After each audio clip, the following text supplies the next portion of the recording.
¿qué tal? Bienvenidos. El día de hoy continuaremos con el tema del pronóstico de la demanda con regresión lineal, pero en esta oportunidad tocaremos con estacionalidad. Explicaré brevemente a qué nos referimos con estacionalidad. Perfecto.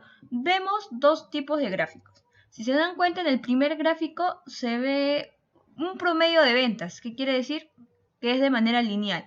Por ejemplo, en enero he vendido 500, en febrero 501 y en marzo 502. Quiere decir que los números no se alejan tanto a un rango de entre 500 a 510. Ahora, en el otro gráfico, ¿qué es lo que observo? Por ejemplo, en enero tuve una venta de 400, febrero 501 y de repente en marzo ha ascendido a 800 unidades. Entonces, esto ocurre cuando hay campaña. ¿Qué quiere decir? En algunos rubros, por ejemplo, en una librería. En una librería normalmente pueden vender, digamos, es un ejemplo, 400, 300 unidades. Pero en campaña escolar, a inicio de clases, en marzo, pueden vender una cantidad de 800 unidades, tal como podemos ver, 800 libros. Porque es donde los escolares requieren cantidades de libros para poder dar el inicio escolar. En una florería, por ejemplo, podría ser una mayor demanda en febrero por el día de San Valentín. Y otros rubros. Entonces, a eso se refiere con estacionalidad, ya que hay estaciones donde sí se van a vender mayor cantidad de lo que más o menos tenemos pensado, o también puede haber una menor cantidad. Entonces, a este caso que estamos visualizando acá es cómo haríamos ese pronóstico. ¿Qué quiere decir? Para junio, ¿cuánto podríamos nosotros pronosticar nuestras ventas? Ya que no sabemos, ya que asciende y desciende. Asciende, posiblemente puede descender o puede seguir ascendiendo. Entonces, para ello tenemos un método, que es aplicar el pronóstico mediante la regresión lineal, pero con un ajuste. ¿Qué quiere decir? Vamos a ajustar previamente. Quiere decir que este detalle, estas ventas que ha habido en este tipo de rubro, lo tenemos que ver la forma de cómo alinearlo a que esté de esta manera a fin de poder realizar un pronóstico. Pero para ello y para quedar mucho más claro, vamos a hacer un ejercicio. Bien, pasamos al siguiente ejercicio. Continuamos con Specific Motor. Specific Motor está intentando planear las necesidades de efectivo, personal y materiales y suministros para cada trimestre el próximo año. Los datos de venta trimestrales durante los últimos 3 años razonablemente parecen reflejar el patrón de resultados estacional que debe esperarse en el futuro. Ya nos está indicando que hay fechas donde asciende mayor la venta a lo que mayormente tenemos promediado, ¿no? Entonces, si Jim pudiera estimar las ventas trimestrales del siguiente año, quiere decir que nos piden el año 11, el trimestre 1, 2, 3 y 4, ya podríamos determinar la necesidad de efectivo material y personal y suministro. Prácticamente el motivo por el cual uno tiene que pronosticar, ¿no? Entonces me dan estos datos. El año 8, 9 y 10 y bueno, el que me piden es el año 11, pero si se fijan, mira, 900 unidades, 1000 unidades, entonces sí hay estacionalidades, lo que puede evidenciar. Entonces, ¿cómo vamos a primero resolver esto? Como paso número 1, lo que se tiene que hacer es el ajuste. ¿Cómo vamos a realizar el ajuste? De la siguiente forma. Paso número 1 es primero elaborar la tabla y calcular el índice de estacionalidad. Para ello, reflejo la tabla tal como lo ven de esta forma y luego vamos a calcular los totales. Bien, el total de manera horizontal y el total de manera vertical. Pueden usar igual sumar o al más igual. Entonces, calculamos la suma. Luego hay que calcular el promedio trimestral. Bueno, en este caso usar la fórmula promedio trimestral, le doy Enter y lo reflejo. Perfecto. Ahora, me dice el índice de estacionalidad. ¿Cómo lo calculo? Justo acá tengo la fórmula. Promedio del trimestre entre promedio general del trimestre. El promedio del trimestre ya lo tengo, que es justo lo que está acá. Ahora me falta el promedio general del trimestre. Bueno, es muy sencillo. El promedio general del trimestre quiere decir de todo esto. Todo esto me suma 8.700, tal como se puede visualizar acá, que es justo esto. Entonces, el promedio entre la cantidad de datos que yo estoy sumando. ¿Cuántos son los datos que yo estoy sumando? Bueno, en este caso son 12 datos. ¿De acuerdo? No es sacar el promedio del total anual, no hay que confundirlos. Es del total de los datos que yo estoy sumando, promedio general del trimestre. Entonces, ¿qué es lo que voy a hacer? Bueno, más 87 entre 12. De esa manera yo consigo el promedio general del trimestre. Entonces, con estos datos ya simplemente puedo hallar el índice de estacionalidad, que es de la siguiente forma. El promedio del trimestre entre el promedio general del trimestre. Como es un dato que no va a variar, siempre va a ser fijo para todos, entonces lo fijo, F4, y luego lo reflejo. Entonces, como yo sé que no quiero trabajar con muchos decimales, pues voy a reducir, voy a redondear. Perfecto. Entonces, el índice de estacionalidad sí hay que trabajarlo con 3 decimales. Perfecto, ya llegué al índice de estacionalidad. Ahora con esto ya puedo realizar el ajuste, alinearlo, tal como les mostré hace unos momentos cómo debería de estar para yo poder recién usar mi fórmula del pronóstico de regresión lineal. Bien, continuando. El índice de estacionalidad ya lo tengo. Ahora voy a realizar el ajuste, quiere decir desestacionalizando cada uno de estos datos. ¿Cómo lo voy a hacer? Pues simple y sencillo. En cada uno voy a colocar, por ejemplo, del periodo 8, lo voy a multiplicar por su índice, perdón, lo voy a dividir por su índice, entre su índice de estacionalidad y le doy Enter. Lo mismo voy a tener que realizar para su trimestre 2. Voy a dividirlo 730 entre su índice, que es 1.122, y le doy Enter. Entonces tengo que hacer para todos uno por uno, pero como a mí no me gusta trabajar uno por uno de frente, lo voy a hacer de manera directa.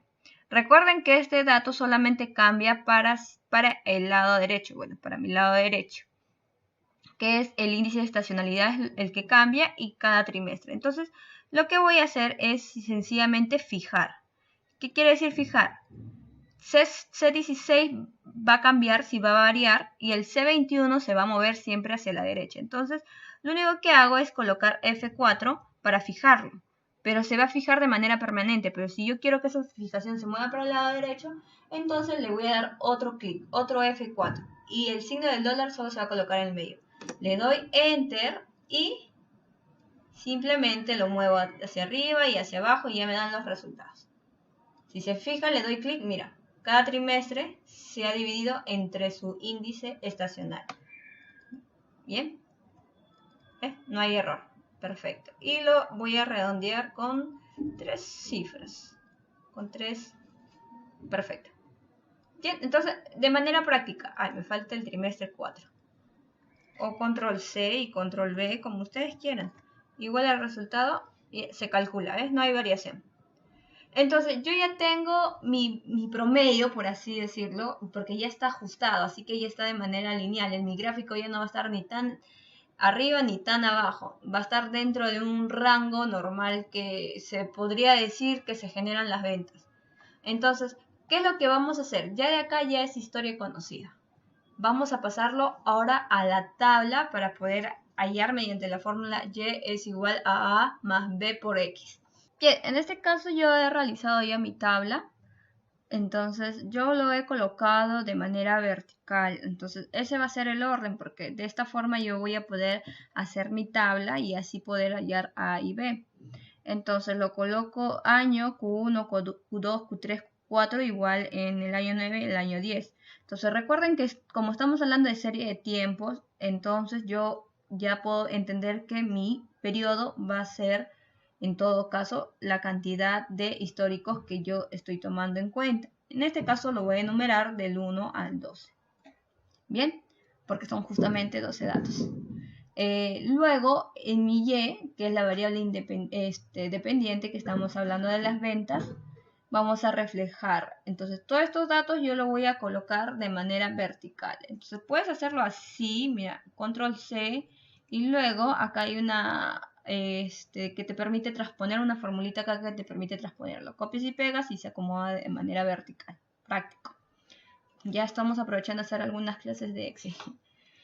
Bien, ya copié los datos, ahora hay que hallar y al cuadrado. Bueno, y al cuadrado, recuerden que es igual la potencia, reflejo la venta y le doy... Ay, ¿qué ha pasado?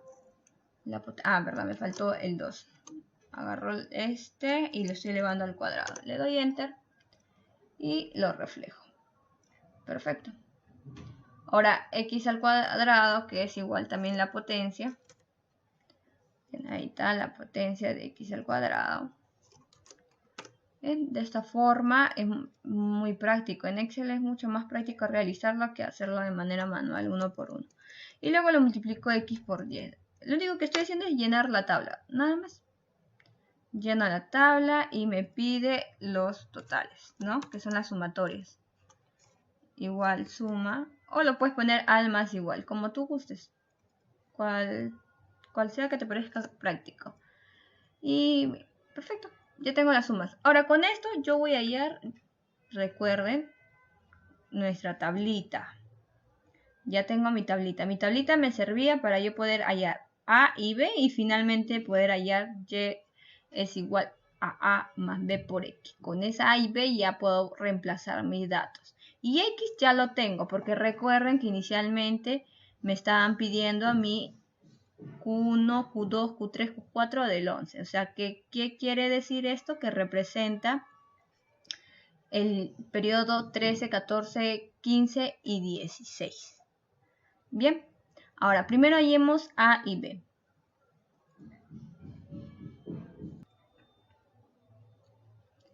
Bien, entonces realizamos el cálculo. Yo ya hallé A y B. Ven de la manera que lo he realizado entre paréntesis, se ve muy complicadísimo, ¿no? Pero siempre hay que tener en cuenta las paréntesis, si no, de lo contrario no nos va a salir bien la operación. Bien, acá está, tal cual lo pueden ver. Ahí lo voy a agrandar para que lo puedan visualizar. A ver. Y ya acá está. Entonces, así se ha realizado el cálculo de A y de B. Bien, entonces yo ya tengo el resultado. ¿Qué es lo que tengo que hacer? Pues sencillamente reemplazar. Entonces, por ende, Y es igual, vamos a colocar A, que vale 615. Acá está. Más, yo lo estoy resolviendo, perdón. 615.408 más 16.865 por X. Perfecto. Entonces, como le decía, X nosotros ya tenemos como dato qué es lo que nos está pidiendo. A nosotros nos está pidiendo el año 11, Q1, Q2, Q3, Q4. Si yo lo represento, recuerden que el Q4 termina en el periodo número 12. Entonces me piden periodo 13, 14, 15 y 16. Bien, no es por confundirlo, solamente es la continuación de los periodos que nos están pidiendo. ¿De acuerdo? Entonces ya con esto, entonces yo procedo a hallar esto. Entonces uso esta fórmula, lo único que voy a hacer es agarrar mis datos. A, como A no cambia, es fijo, le voy a fijar. Más B, que también es fijo, por X, que es el único dato que sí cambia. Y luego lo reflejo. Bien, ya tengo los pronósticos estacionalizados. Ahora, recuerden que inicialmente no estaba de esa forma. Nosotros teníamos que haber realizado el ajuste, que es lo que ya ejecutamos. Entonces hay que regresarlo, quiere decir a la normalidad. Volver a estacionalizar. Entonces para ello nuevamente nos va a servir nuestro dato que ya habíamos hallado anteriormente, que era el índice de estacionalidad. Ya, perfecto. Entonces esto yo lo voy a pegar sin fórmula con la finalidad de que mi pegado sea mucho más práctico. Quiere decir que estos datos los voy a copiar y lo voy a poner acá. Entonces ya los tengo. Bien, perfecto. Ahora, ¿qué es lo que tengo que hacer? Pues para poder resolver este dato, simplemente lo que vamos a realizar es hacer la multiplicación. Agarro este dato de resultado del periodo del trimestre 1 por su índice de estacionalidad. Y lo único que voy a realizar es el reflejo. Bien. Entonces, ya con esto tendría la demanda del año 11 de los trimestres 1, 2, 3 y 4. De esta forma nosotros podemos pronosticar este tipo de ventas estacionales. Quiere decir los rubros que tienen esas típicas campañas. Entonces, ya con esto nos permitiría a nosotros tener un adecuado pronóstico, valga la redundancia. Yo me espero que haya sido lo más clara posible. Si no se comprendió, ahí estoy para el feedback. Pueden colocarlo en los comentarios. Eso ha sido todo. Muchas gracias. No olviden suscribirse. Les agradecería muchísimo. Hasta luego.